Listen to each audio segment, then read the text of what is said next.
More than a dozen Democratic presidential candidates spoke at the DNC summer meeting in San Francisco Friday. New Jersey Senator Cory Booker said he had one message.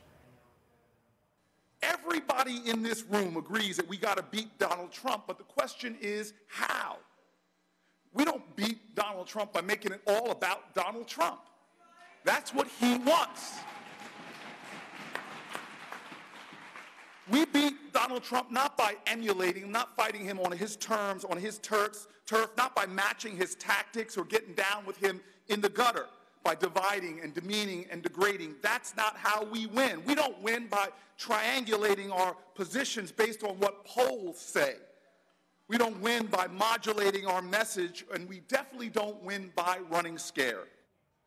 CBSN political reporter Caitlin Huey-Burns spoke with Cory Booker's campaign manager, Addisu Demissie, earlier about what's next for his bid. Senator Booker has made the next debate stage first hurdle, but is he doing anything differently this time around to prepare, since it seems that the field is narrowing? Well, look, we don't even know yet who we're going to be on the stage with. We'll find out on Thursday whether there are going to be two stages or one. But Cory's going to do the same thing that he did in June and July, which is put his best foot forward and put his message forward of bringing people together and healing this country after Donald Trump, no matter who he's on the stage with. And I think that's why we won the debates in June and July, and I think why we're going to have a good performance come September 12th or 13th.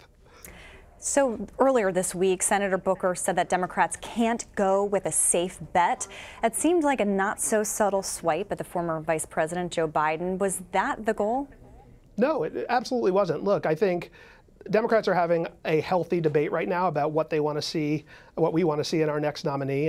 And what Cory was saying and what he's going to continue to say from now until the convention next year is that we need to show the best of who we are, not the worst. We need to also talk about what we're for and not just what we're against. And he says it all the time, and I think it really is one of the foundational pieces of our campaign. Beating Donald Trump here has to be the floor and not the ceiling. Democrats have higher aspirations than that, and to do that, we need a nominee who can speak to every piece of the party, every element and contingency of our party, and that's how ultimately we're going to win, by motivating the base, by turning out swing voters, and by bringing people into the process who haven't already been there. That's what Cory's been doing his entire career and what he'll do if he's the nominee.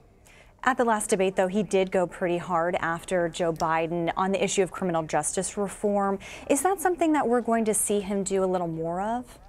He'll never hesitate to speak truth to power, and on issues about which he's very passionate, like criminal justice reform, something he's been leading on literally since he was in college and writing columns in the newspaper about police misconduct.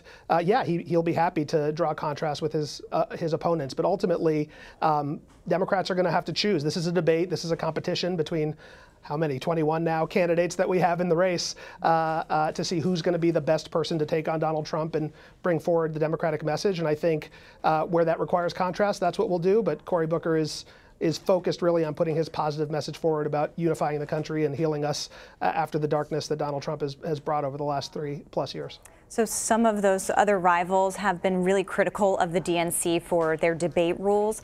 Do you think those rules have been fair? And can you tell us kind of how much money that you're spending, or what are the resources required to get those grassroots donations to kind of get yourself up in the polls to make the debates?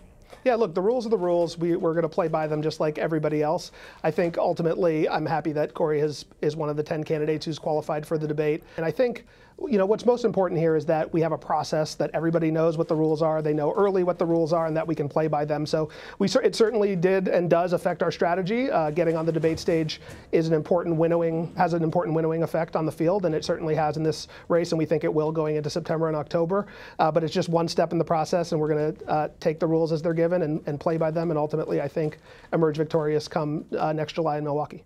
Can you kind of walk us through what your vision of a path to victory looks like? Does he have to win South Carolina, for example? I mean, he is polling towards the bottom of the pack. Walk us through what's realistic at this point. Well, first I'd say I don't know if he's polling towards the bottom of the pack. Depending on the poll and in the state, we could be in 5th, 4th, 6th out of 20 plus candidates. I think that's a pretty strong position to be in. But ultimately, we're building this campaign to win in February, March, and April of next year, not to win a poll in August of 2019. That's what we've been doing since the day we got in the race back in February, and that means building an organization, particularly in the early 4 states, to ultimately peak late in the winter of this year and next year, and do well, I think, in those early 4 states, which will catapult us into success in March and beyond. And you're seeing the momentum now here in August. We've picked up endorsements. We have the most endorsements of any state legislators, any candidate amongst state legislators in Iowa. We have the first state legislators to endorse in New Hampshire, in South Carolina.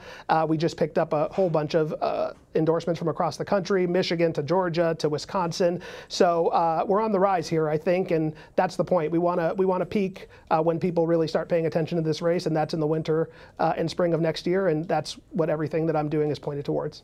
I want to switch to a couple of policy points. We saw some signs this week about, some concern about the state of the economy. Is the campaign fearing a recession? The president says that Democrats are kind of cheering against the economy. Yeah, we're certainly not rooting for it. And I think anytime the president is saying something like that, he's trying to score political points where it's totally unnecessary and uncalled for. What we're rooting for is for the working and middle class people of this country to do better. And they're not doing better under this president who's giving tax cuts to the wealthiest among us at the expense of the people who need it the most. And so what Cory's going to keep doing is talking about his economic message, which is about empowering people who need it. That includes giving tax cuts to people who are working class and middle class. 150 million people would get a tax cut under his plan, the RISE credit, and also raising the minimum wage and doing other things that ultimately I think are going to help people who are struggling under the Trump economy do better under a Booker economy.